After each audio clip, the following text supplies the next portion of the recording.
अस्सलाम वालेकुम। कैसे हो आप? ठीक ठाक हो, खैरियत से हो? ऑफ कोर्स, क्योंकि आपकी हेल्थ वेरी इम्पॉर्टेंट है।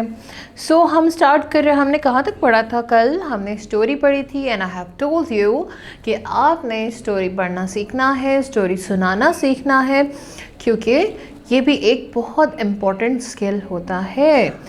आई होप आपने प्रैक्टिस तो की होगी, क्योंकि अच्छे बच्चे टीचर की बात मानते हैं।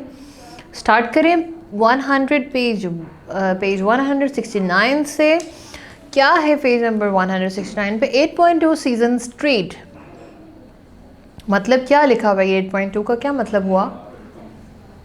मतलब है कि 8th चैप्टर का second part. All right. So the seasons are the natural division of the year. Seasons are the natural division of the year, मतलब कि कुदरती तौर पर हमें ये सीजन्स दिए गए हैं पूरे साल के लिए। और इसी तरीके से किस किस महीने में आते हैं, it is already designed in many countries the season are. और बहुत सारे कंट्रीज़ में सीजन्स कुछ इस तरह होते हैं। विंटर में दरख्तों के ऊपर इस तरह से स्नो होती है, you can see here. Spring में क्या होता है? खूबसूरत लगते हैं trees with the beautiful bloomed flowers. Summer में क्या होता है? पत्ते निकलते हैं, सब ग्रीनरी ग्रीनरी हो जाती है। और ऑटम में क्या होता है? सब पत्ते और फूल मुरझा जाते हैं, दे बिकम डल। देखते हैं आगे क्या डिटेल है हमारे पास। Every season is wonderful because the weather is so different. हर सीज़न बहुत अच्छा होता है क्योंकि हर सीज़न का वेदर बहुत डिफरेंट होता है। Winter is cold and fresh. सर्दी जो होती है वो होती है ठंडी और फ्रेश, ताज़ा। And we can enjoy winter activities, और हम सर्दी की एक्टिविटीज़ इन्जॉय करते हैं, जैसे कि बॉनफायर, जैसे कि sitting under quilt in the lounge with the family and having fun. In spring everything starts growing. Spring में हर चीज़ खिलने शुरू होती है and there are many green leaves around, और बहुत सारे सब्ज पत्ते निकलते हैं. Summer is hot and it is nice to go to the beach. और समर में बीच पे जाने का मज़ा आता है क्योंकि गर्मी होती है और बीच पे पानी होता है, हवा चलती रहती है. In fall which is also called autumn, autumn भी कहते हैं इसको और फॉल भी, इट गेट्स कूलर अगेन, दोबारा से हल्की हल्की ठंडी आने लगती है. The leaves fall of the tree, पत्ते दरख्तों से गिर जाते हैं क्योंकि टेम्परेचर पौधों के लिए थोड़ा सा बल्कि बहुत ज़्यादा चेंज हो जाता है. गर्मी होती है एकदम से, उसके बाद ठंडी ठंडी हवाएं चलती हैं, उसके बाद मौसम चेंजिंग की तरफ आता है. And the colours are amazing, और ख़ूबसूरत कलर नज़र आते हैं. And then winter starts again, और दोबारा से सर्दी आ जाती है. सब लोग अपने अपने घोंसलों में भाग जाते हैं क्योंकि सबको ही सर्दी लगती है ना. It is nice to love every season because each one has its feeling and enjoy that makes it special. ऐसा है कि अगर हमारे पास 4 सीज़न है, चारों सीज़न के लिए हमें अलग तैयारी करनी पड़ती है, उसके अलग इवेंट्स होते हैं, अलग तरीके से हम उसको जीते हैं.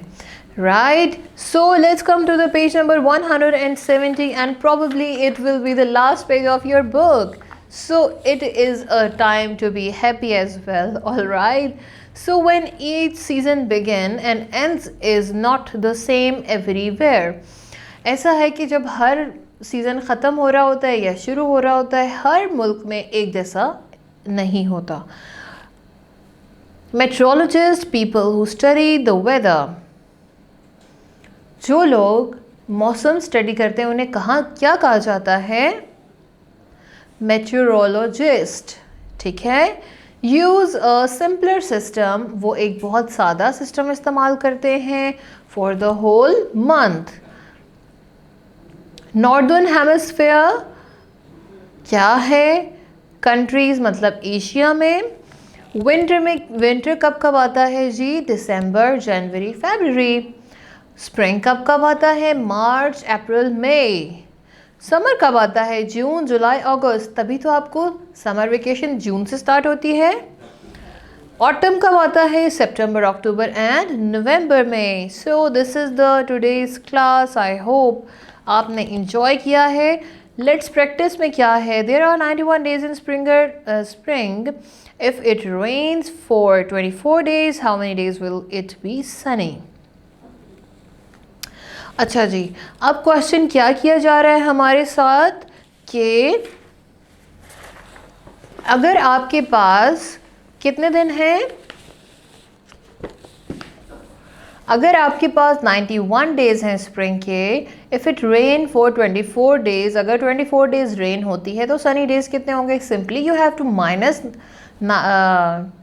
24 from 91 and you will get the answer 67 days. So write the answer here. Yasir and his family are planning to spend summer vacation in northern area of Pakistan.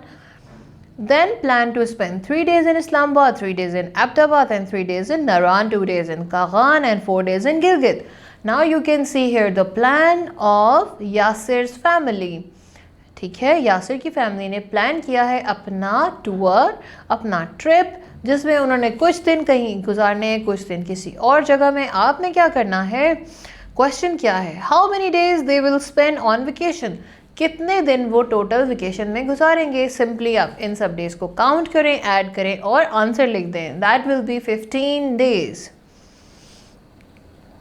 Hina planted 3 different varieties of flower in her garden each day for 15. How many flowers did she plant in all? अच्छा, हिना ने क्या किया? 3 दिन planting की, ठीक है, gardening की, और उसने हर दिन 15 फूल लगाए। सो अगर 3 दिन वो लगातार फूल लगा रही है, 15 तो 3 दिन के बाद कितने बने? You just have to add 15 15 15, 3 times 15 add कीजिए और आंसर लिखिए 45 फ्लावर्स। उसके बाद है Huma, Nida, Yasira, Hafsa are having a picnic at a park. ये चारों फ्रेंड्स जो हैं पार्क में बैठकर पिकनिक कर रही हैं, ठीक है। If each girl has brought 4 food to eat, अगर चारों के पास एक एक खाना है या चारों के पास 4 खाने हैं खाने के लिए, तो टोटल कितने खाने होंगे? Now we have to just multiply 4 into 4। Why? क्योंकि 4 लड़कियां हैं, 4 खाने हैं, आप 4 को 4 टाइम्स ऐड कर लें तो उतने खाने हैं। तो 4 4s आर क्या होता है? 16। Very good. Qasim and Ali visit the amusement park. If they wait in all line for 15 minutes to ride each attraction, how many attractions can they ride in 4 hours? अगर वो कासिम और Ali amusement park जाते हैं, 15 minute की एक ride होती है, और अगर वो 4 घंटे राइड्स लेते हैं तो उनकी कितनी राइड्स बनती हैं? तो 1 घंटे में हमारे पास कितने 15 मिनट्स होते हैं? 4 टाइम 15 मिनट्स होते हैं तो 1 आवर होता है, और अगर 4 आवर्स हो जाएं तो 4 into 4 is 16. So 16 attraction they have just enjoyed. So this is the today's class. I hope आपने आज की क्लास enjoy की होगी, because it is very necessary to complete your homework for the better performance. I will see you in the next class with the better topic, with the new topic inshallah, and your book is going to be finished. So आप लोगों ने अपनी book को दोबारा से फिर पढ़ना है जब आपके पेपर्स आ जाएंगे, क्योंकि पेपर्स में अच्छे मार्क्स लेना भी तो इम्पॉर्टेंट है बच्चों। सी यू, अल्लाह हाफिज़।